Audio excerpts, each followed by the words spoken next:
Alright, let's look at the homework 8, problem number 3. Alright, so we want to find the absolute maximum and the absolute minimum of this given function here. Alright, so let's do that. Let's find the derivative so that we can find the critical numbers. Alright, so derivative, so f prime of x is equal to, alright, so we're going to use the quotient rule. So square the denominator. So you have a quantity x squared plus 4 squared, right? And 3 is just a number, so I'll actually just put that in front, right? Then derivative of x is going to be 1 times the bottom, which is x squared plus 4, minus top is just going to be x, 3 is already out here, and then multiply by derivative of the bottom, which is 2x. Alright, so let's simplify this. So you have a 3 just still there. Alright, so we have, let's see, there's a 4, so I'm going to just write down 4. Alright, then we need to take care of negative 2x squared plus x squared, so it's going to be minus x squared. Alright, then you have same denominator. Denominator looks good. Alright, and we can factor this guy out. So 3 is still there. And if you factor it out, it's 2 plus x and times 2 minus x. Right? Because this is a difference of squares. And the denominator is the same. Alright. I'm going to set that equal to 0 to find the critical number. And you can see that we can set the numerator equal to 0, so x is going to be plus or minus 2. Alright, so those are the critical numbers. Alright, then let's do a number line so that we can figure out the shape of this original graph. Alright, so here I'm going to put the critical number, so here's a negative 2. And then put, say, positive 2 there.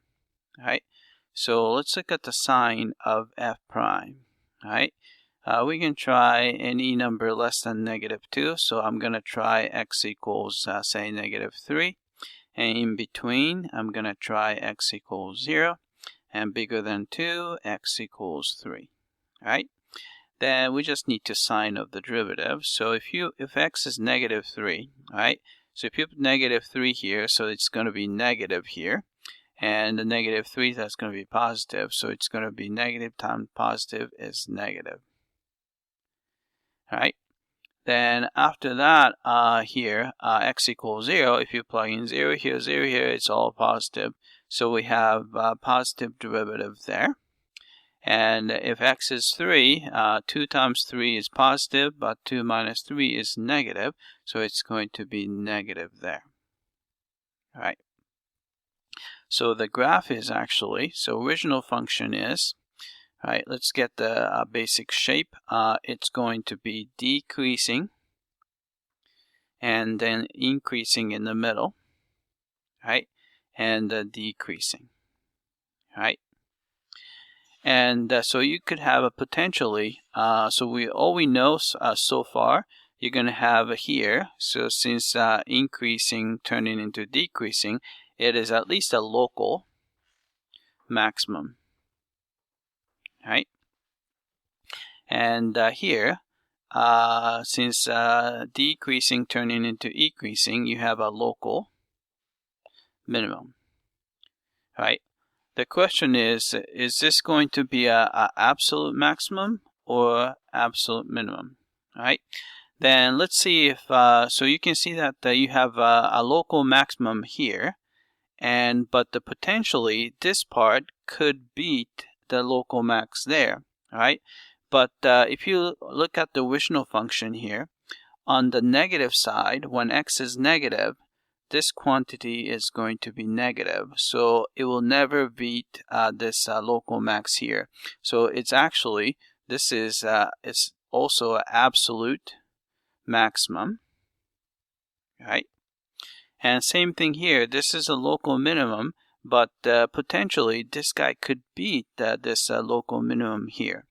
But on the positive side, this function is positive, but on the negative side, this is going to have a negative function value. So this positive value cannot be below negative value. So this one is actually absolute minimum.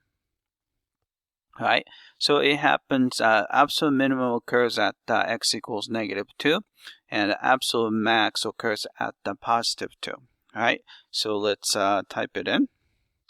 All right, absolute minimum is, okay, so we know that location at -2. All right, if you plug in -2, you get 3 times -2 is -6. And then you have a -2 squared, so it's a full plus 4, so 8. So -6/8, which is going to be -3/4, right? All right, let's check the answer. All right, we got that. All right, and we're looking for the absolute maximum. It occurs at x equals +2. And if you plug in 2 here, it's going to be 6/8. So that's actually just a 3/4. All right, let's check the answer. All right, got that. All right, that's it. I hope that this was clear.